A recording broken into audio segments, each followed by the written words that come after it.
close. The App Sports team invites you to the App Sports Awards, June 13th at the Count Basie Theatre. Tickets at sportsawards.app.com.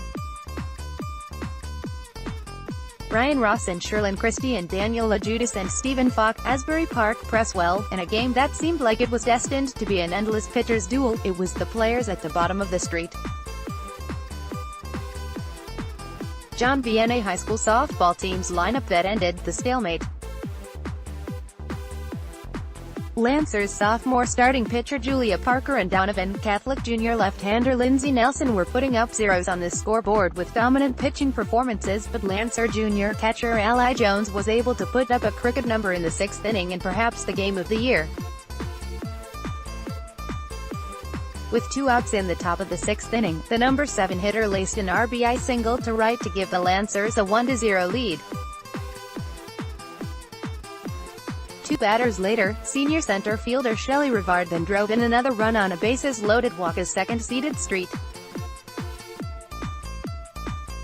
Vianney defeated top-seeded Donovan Catholic 2-0 in the non-public South A final on Thursday to take home its 9th sectional title in school history and its first since 2013. The Lancers, 26-0, served the Griffins their first loss of the season after falling to Donovan Catholic 29-1 in this tournament over the last 2 seasons. By Photost, Vianney celebrates their state championship. St. John Vianney defeats Donovan Catholic 2-0 in non-public South A softball final in Sewell, NJ on May 31, 2018. Photo, Peter Ackerman. This is an incredible moment. I know for the juniors that we've lost to Donovan each year, so we just wanted to come in and play with a chip on our shoulder and prove them wrong, Jones said. It's an amazing feeling and an amazing accomplishment. It's so surreal, I can't even explain it. After working out of a second and third with no out jam in the 3rd inning, Nelson looked unhittable. The Lancers were able to get runners on 1st and 2nd in the 6th, and that's when Jones jumped on Nelson's first pitch for the RBI single. More, St.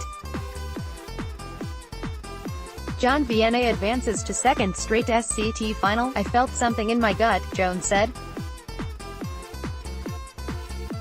I just wanted to trust in myself, my hands and the Lord to see a ball that I can drive. That was the one. First pitch. Nelson lost the strike zone a bit after the Jones single. She walked the next batter, sophomore left fielder Jillian Zach, and then walked Rivard, the number 9 hitter, as the Lancers took a 2-0 lead. By Photost. Vianney's Charlie Park celebrates after crossing plate for the first run. St. John Vianney defeats Donovan Catholic 2-0 in non-public South A softball final in Sewell, NJ on May 31, 2018. Photo, Peter Ackerman. For a team that has a ton of talent at the top of the lineup, it was those at the bottom who provided the clutch hits. Every day, it's a different kid who comes through for us. We've been pretty blessed with that this season. St. John Vianney coach Kim Lombardi said, "It's not always the top of the lineup, sometimes it's the middle, and today it was the bottom. It was a nice team victory. With a 2-run lead, Parker slammed the door shut in an impressive shutout against a daunting and dangerous Donovan Catholic lineup. Parker allowed just 3 hits and 2 walks in 7 innings of work. The Griffins started to hit the ball hard against Parker in the bottom of the 7th inning, getting runners on 1st and 2nd with 2 outs as the winning run approached the plate. But Parker induced a fly ball to center for the final out. By Photos, Vianney pitcher Julia Parker. St. John Vianney defeats Donovan Catholic 2-0 in non-public South A softball final in Sewell, NJ on May 31, 2018. Photo, Peter Ackerman. Parker also had some help from some sparkling Lancer defense. Donovan Catholic senior shortstop Alexa Pagano cracked a screaming line drive to left field in the 3rd, but a relay from Zach in the outfield, through senior shortstop Lindsey Barron and to junior 3rd baseman Jessica Campana, nailed Pagano trying to extend.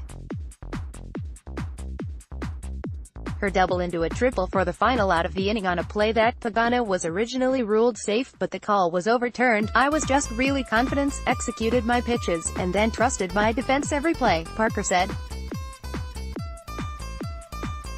"After I gave up those two line drives in the seventh, I knew I had to zone in and get those final two outs. In what was a clash of the top two teams in New Jersey, the matchup of the Lancers and Griffins will have a sequel. Both teams play each other again in the Shore Conference Tournament Final on June 4th. We know Donovan Catholic, and they come out hard," Jones said. "We just have to come out harder." Daniel LoGiudice, at Danny_LoGiudice, DLoGiudice at GannetNJ.com.